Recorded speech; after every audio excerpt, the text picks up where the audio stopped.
welcome back. So just arrived at the gym and it's raining hard outside, so obviously I'm late and I have only 30 minutes to go, so I will just do cardio today, just purely cardio and some bodyweight exercises if I can still make it. Okay, so follow me.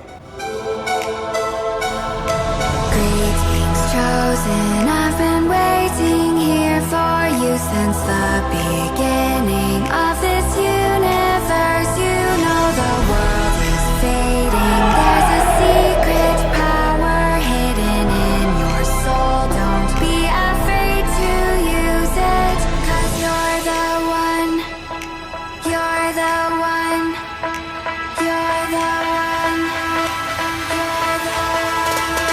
'Cause you're the one, you're the one, you're the one, you're the chosen one, you're the one, you're the one, you're the one, you're the chosen one.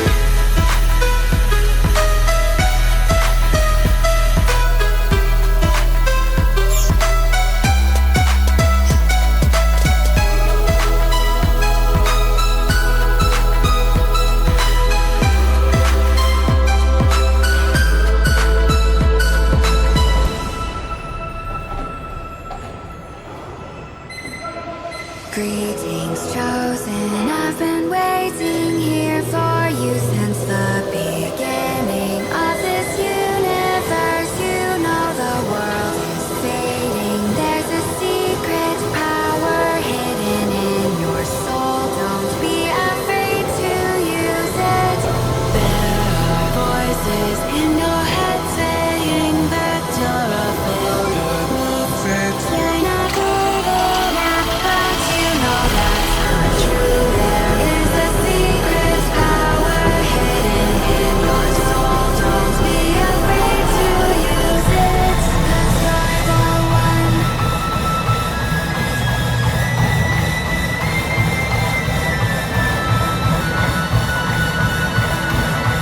the one.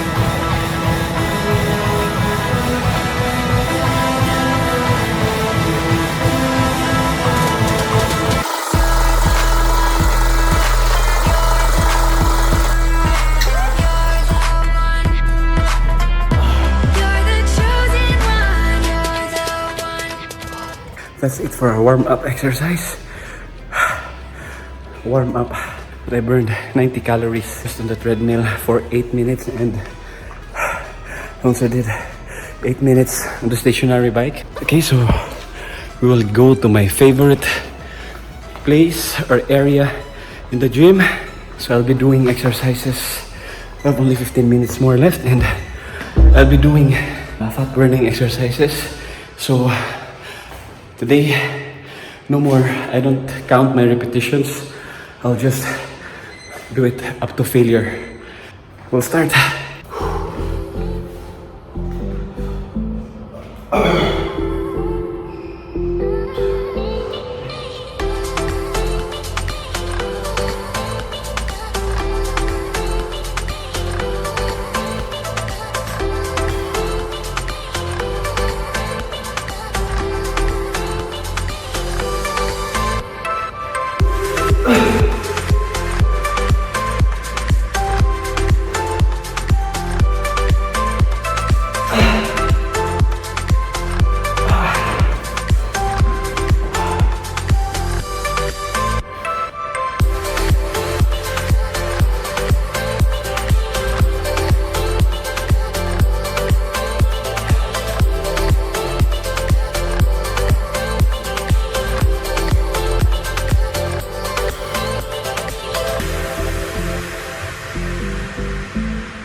I think that will be enough. I know it was a short time exercise. I call this a lazy day. It's raining outside. I have no time to exercise, but I know I've burned a lot of fats and calories today, so I don't care if it's short. But for me, I have exercised, a good exercise today. Still a lazy day. Supposed to come here early. But anyways, again, thank you for watching, and whatever you do it for the glory of God. Okay, see you and bye for now.